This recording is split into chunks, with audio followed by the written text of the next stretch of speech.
A Music Industry Guide. Chapter 1. The Music Biz Guide. The Music Biz Intro. Most young people who want to get into music see the finished product but don't realize the hard work involved and many other people on the sidelines making it all happen, like managers, producers, recording engineers, etc. Most people won't make it as top performers, but you might find a job you like in music out of the limelight. The situation nowadays is that large corporations own the record companies, the radio stations, the big music websites and the TV music networks, so they control what gets out there to the mainstream. To top it all off, the music industry is probably the most competitive industry in the world. There are so many bands and singers. If you saw the quality of some of them playing nightclubs who don't have a record contract with a big label, you'd realize the chances of anyone making it in the music industry is at least 50% fluke/luck. If there are great musicians out there already, playing in little dives because that's all they can get, then what are your chances if you're just another generic, pretender clone? That's the funny thing about the music biz. There's no rhyme nor reason as to who makes it. Some great musicians don't get the big contracts while some punky kids do. It's a tough world. There's image, talent, luck, and street smarts. If you get an opportunity, you have to exploit it, preferably without selling your soul, even though lots of people sell their souls to make it, which is wrong because it defeats the whole purpose of why you should do anything. You should do whatever you do to honor who you are and not sell out to put on some phony image just to make money. Identify one true musical talent beyond the hype and packaging. Who has their own voice and style and are not just another generic act. I'm not impressed by anyone who doesn't create their own songs or does tacky perfume ads on TV. There is a lot of sex appeal involved with getting a record producer interested in you. If that record producer wasn't attracted to Shania or Eileen, her real name, she would be another aging wannabe singer right now. She ain't got nothing that special that at least 1,000 other girls in the music biz could do. It's like that old Brady Bunch show. Greg got the part of Johnny Bravo, rock star, 'cause he fit the suit. If you manage to become a pop star, try not to sell your soul in the process, simply because you'll have more longevity if you have your own style that people like. There are plenty of transient pop stars but very few truly great, inspiring musicians. Most current pop stars will be all but gone from the so-called in crowd in 5 years. Try to make it with good music. Don't flaunt yourself or rely on a lame gimmick. Try to be modest and humble, because there will come a day where you will either look back with shame on what you've done or others will do you in, because nobody can stand an arrogant jerk thinking they're a star, more special than the rest of humanity because you sing a song. In the final analysis, you're not really helping anybody in a concrete way. You're just singing a song to give the flakes of the world a moment of transient pleasure because they're too stupid to know that happiness comes from living by an inherent standard within themselves, not from consuming pop culture entertainment. Great songs have worth because they inspire people and make them feel good, but most pop music is generic background stuff. It doesn't have the quality to make people feel deep emotions. Once you pass 35, even if you're one of the few still on the front lines of the music biz, your days of having young, naive teenage groupies will be numbered.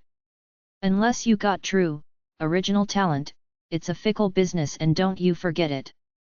It will take some luck and you will probably have to sell your soul, although you will never admit it to yourself. The self-delusion is monumental. They all think they're pure, real artists making it on their talent. Yeah, sure. Why would a great artist have to flaunt their bodies?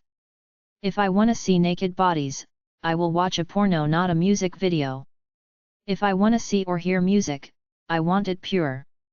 I don't know what the supposed appeal of Alanis or Avril are supposed to be.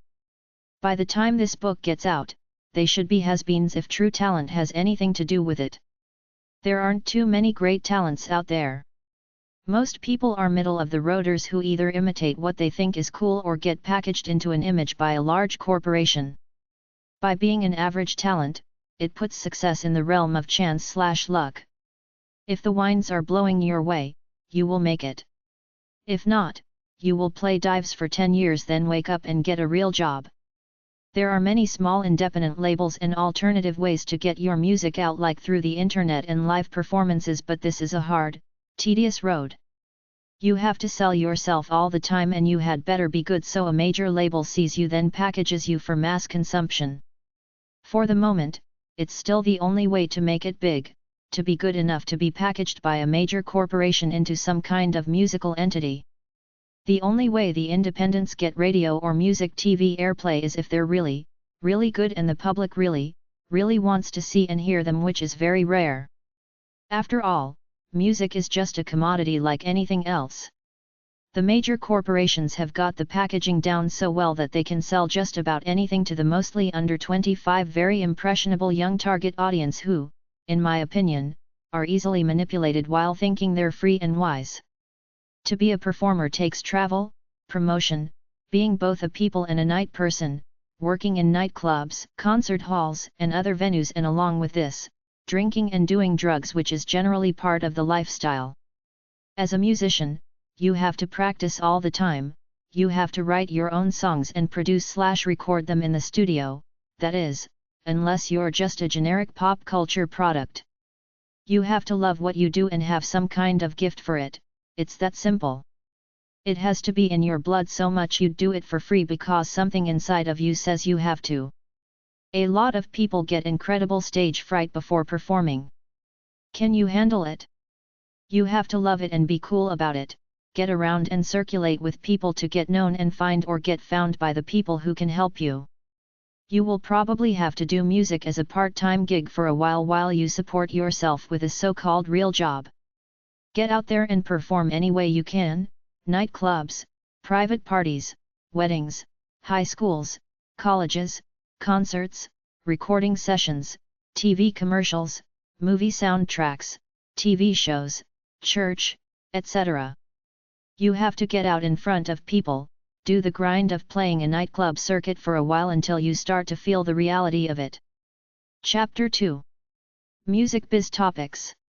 The legal aspects of the music biz.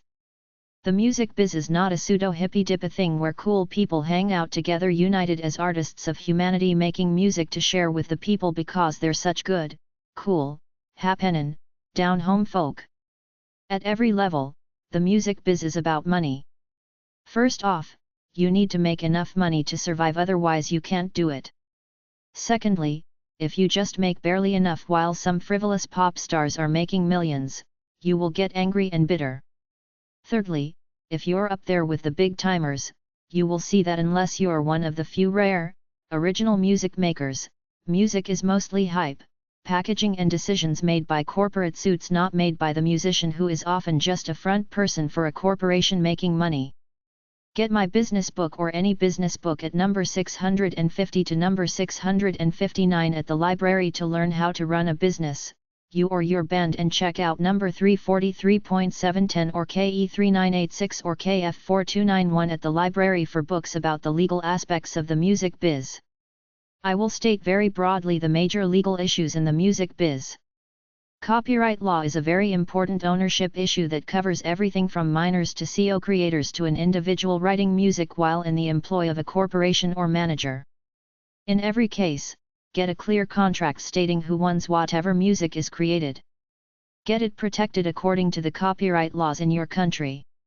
There are licensing rights where you allow others to sing, performing rights, broadcast, rights of broadcasters, retransmission rights, or record your song, recording rights, for a fee. When somebody writes a song that they don't intend to record themselves, they usually make a deal with a music publisher to sell or license the song, which could be complicated or simple. The simplest contract is the outright sale, you sell the song for a flat fee and that's it. A more complex contract would be to license the song to multiple artists and get a royalty fee for every CD they sell with your song on it. Copyright infringement is generally a civil matter, although it can be construed as criminal for wanton fraud. The sides either settle out of court or go to court to hash it out. It could be the theft of the hook or music of the song. For example, Huey Lewis and the News had a song out in the 1980s called I Want a New Drug. They were approached by the makers of the movie Ghostbusters to write a song for the movie, but they refused. Then several months later, when the song Ghostbusters came out, they said that the backbeat was a rip-off of I Want a New Drug and had a paper trail to prove that the Ghostbusters people were interested in it, so they settled out of court. Another case I saw was what I would call title theft and lyric theft. Some guy from the 1950s music scene wrote some song, then 40 years later, one of the ex-New Kids on the Block kids wrote a song and recorded it, whereupon this guy sued him. The judge listened to both versions, which had some common lyrics, but concluded that the song was about a common simple love theme which was universal, so he threw the case out of court. If you steal someone else's music, words or music, or think that someone has stolen your music, check up on music copyright infringement law. The penalties are an injunction to cease performing or selling that music piece, monetary damages equal to the defendant's profits plus punitive damages, and even jail time in some cases. As far as performing musicians go, if you get into a band, sign a contract up front about what percentages of the profits you each get, even if you are just a garage band without a definite future. There are unions, agents, and managers.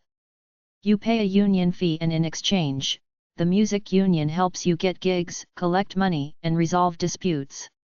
When you hire an agent or manager, even though he or she usually deals with the money, they are your employee. Sign a definite contract regarding money and promptly collect whatever money you're due, otherwise you will end up like Billy Joel, whose manager spent all his money. Make up a detailed personal management agreement. If you get big in the biz, hire a lawyer to watch your managers so that you will have two vultures watching each other. Watch that they don't get too cozy with each other, because it will mean they're working together to rip you, the musician, off.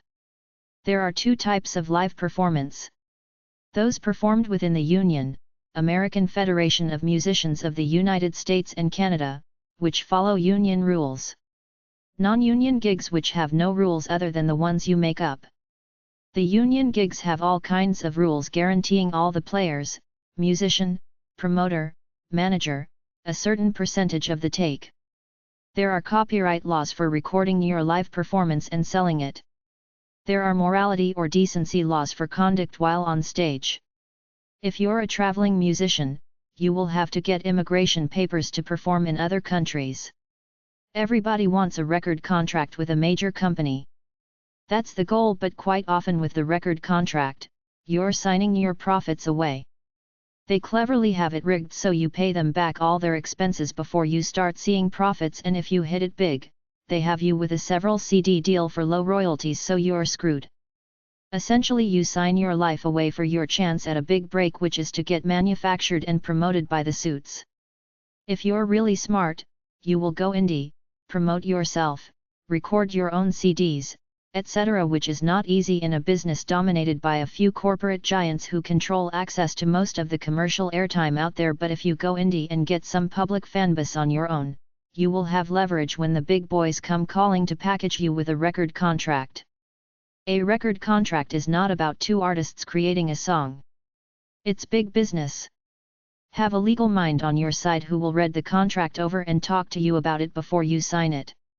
Then there's music video bit, the ownership of the master recording bit, the distribution agreement, the CD cover, offshoot rights like putting the music in a TV commercial, TV show, or in a movie, selling t-shirts and other band products. How far will you go to promote your product based on what the suits tell you to do? The deal is that the suits set up a publicity tour for you, but what if this includes demeaning appearances at shopping malls and appearances on kiddie TV shows? You must specify in your contract that you have the right to refuse to appear at venues you consider demeaning to your artistic image/vision. Because the music industry is a business, many bands set themselves as a group partnership or a corporation in some cases and operate as this for business reasons, which is why you should read a business book and learn a bit about business. Finally, pay your taxes, because the tax people love to go after wealthy pop stars who they assume are more interested in music and decadent lifestyles than taxes, and that's how they get M like they got Willie. There's more to music than music. It's a business. The second you start to trust people and think all you have to do is play gigs and make records and everything will be alright is the second one of your business associates will steal your money, then the tax man will come calling with an outstretched hand. Don't you ever forget it. HollywoodNetwork.com/LAW KeepMusicComing.com, copyrights in music. Lig.com/law/ent-law. Promo kit info. To make it as a musician, you should assemble a promo kit to give the impression that you are able to handle the types of gigs that you say you can. There are several different types of promotional needs which will vary from group to group, or different aspects of the business. In many instances you may only need to supply a demo tape, while in others a live audition will be required. In those instances, a full promo kit will probably not be necessary. In some of the larger metropolitan areas, it may be necessary to supply a video of your group since agents do not have the time to go to see all the various people performing in their area. If a potential client asks for a picture and a song list, provide one. If not, chances are that you will not get the job.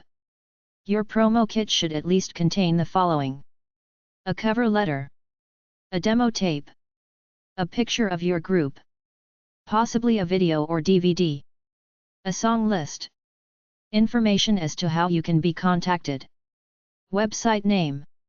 Later on you should also include a band biography, a listing of previous work as a reference, a videotape of your performance if needed. Do not to forget to include a cover letter, as this adds a little professionalism to how you are judged by the prospective client. Also get a professional looking binder to package it all in with a logo of your group on the front. This is how the pros market themselves. You should have some quality pictures of yourself, if you will work as a single, or your group, in order to project the image that you will be presenting. Figure out what part of the market will be your target area and tailor your photos to that segment.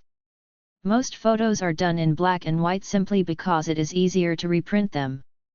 8x10 shots are standard with the name of the group and phone number along the bottom. Select a listing of songs grouped by category with the original artist's name. A complete list also in the same format.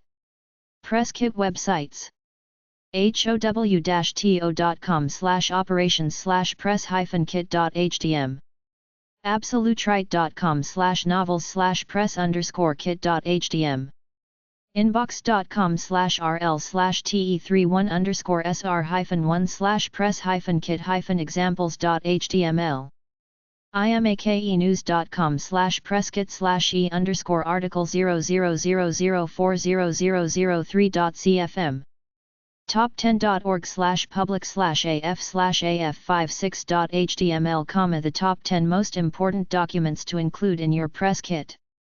internet.com/mediakit, dummies.com/how-to/content/constructing-a-press-kit.html, electronic press kit/e-press kit/epk. Rather than a hard copy press kit, some people make up a press kit entirely on a video or website. A musical group might introduce themselves, explain who they are, include a few stills of recent press releases and photographs, play a live song or two, include a few audio songs, provide a list of upcoming concert dates and leave your contact address at the end. You can send this around to media and possible investors as an MP4, DVD or flash drive, such that you can download it to interested people over the internet either through email when they request it, or have an icon on your website that people can click onto to get it downloaded.